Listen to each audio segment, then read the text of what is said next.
السلام علیکم ورحمۃ اللہ۔ سیرت النبی قسط نمبر 96۔ جنگ موقع کے بعد مکہ فتح ہوا۔ یہ غزوہ رمضان 8 ہجری میں پیش آیا۔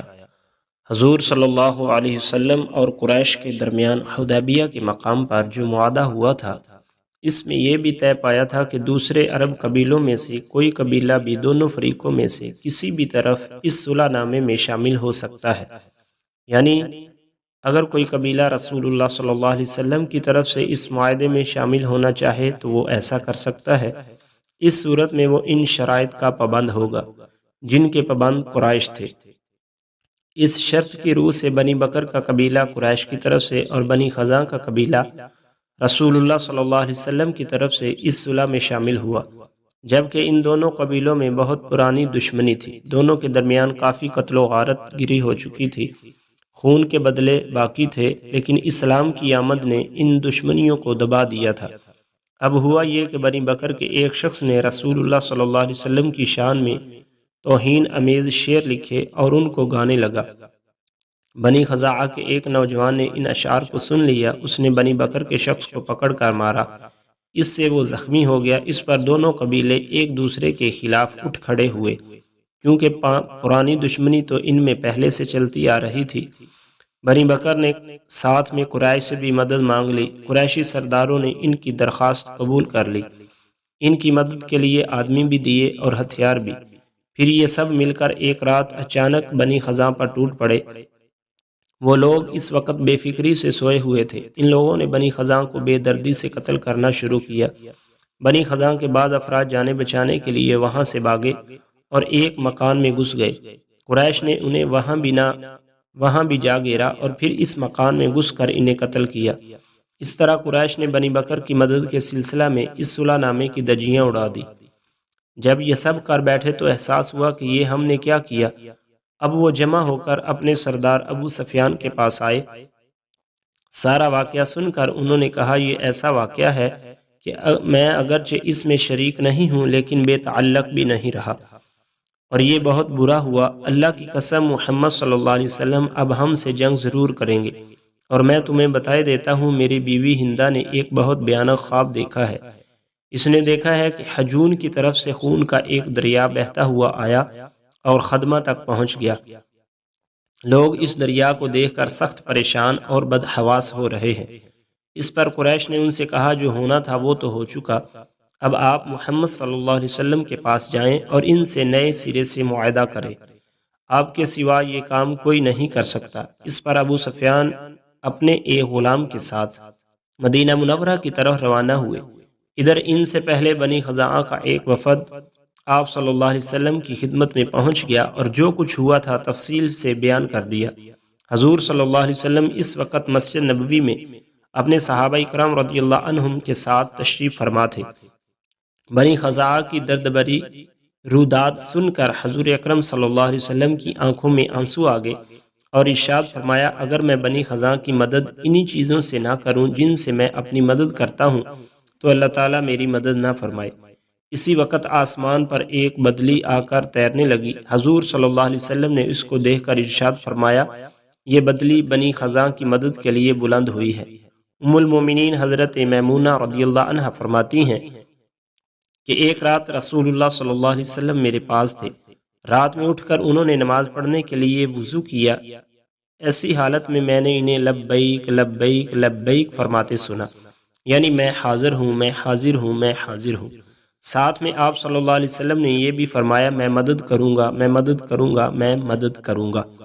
اب وہاں کوئی اور تو تھا نہیں، چنانچہ میں نے عرض کیا، اے اللہ کے رسول، میں نے آپ کو 3 بار لبیک اور میں مدد کروں گا فرماتے ہوئے سنا ہے، یہ کیا معاملہ ہے؟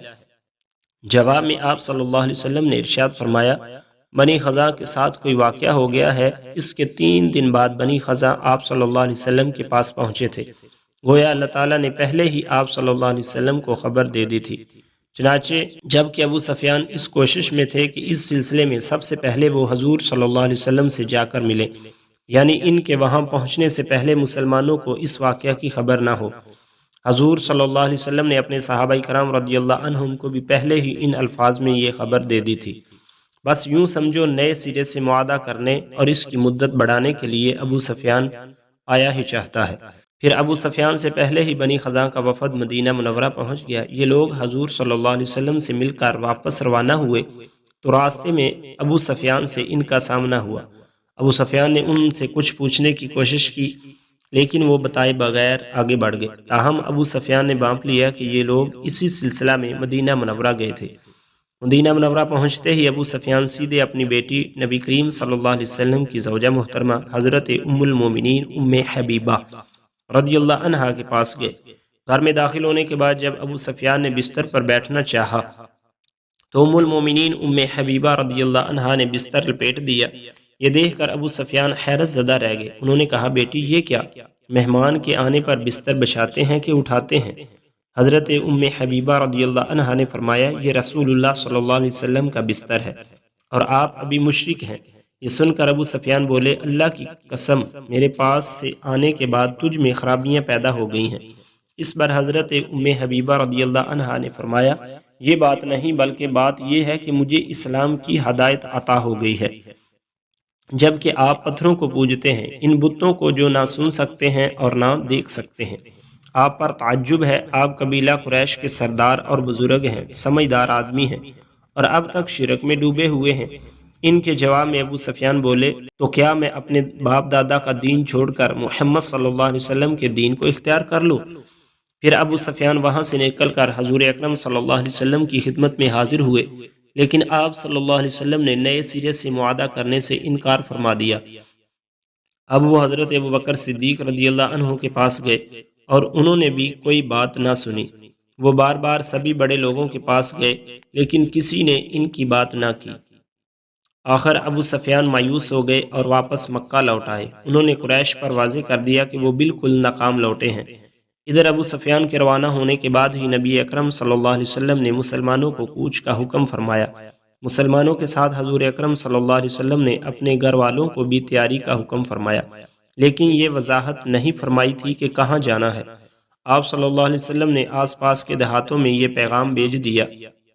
ان لوگوں کو حکم ہوا کہ رمضان کا مہینہ مدینہ منورہ میں گزاریں۔ اس اعلان کے فوراً بعد چاروں طرف سے لوگوں کی آمد شروع ہو گئی۔ اس موقع پر آپ صلی اللہ علیہ وسلم نے دعا فرمائی اے اللہ قریش کے جاسوسوں اور سن گن لینے والوں کو روک دے تاکہ ہم ان کے علاقے میں اچانک جا پڑے۔ ادھر تو حضور صلی اللہ علیہ وسلم یہ احتیاط فرما رہے تھے کہ کسی طرح قریش کو ان کی تیاریوں کا علم نہ ہو۔ ادھر آپ صلی اللہ علیہ وسلم کے ایک صحابی حضرت حاتب بن ابی بلتع رضی اللہ عنہ نے قریش کے 3 بڑے سرداروں کے نام خط لکھا۔ اس خط میں انہوں نے حضرت صلی اللہ علیہ وسلم کی تیاریوں کی اطلاع دی تھی۔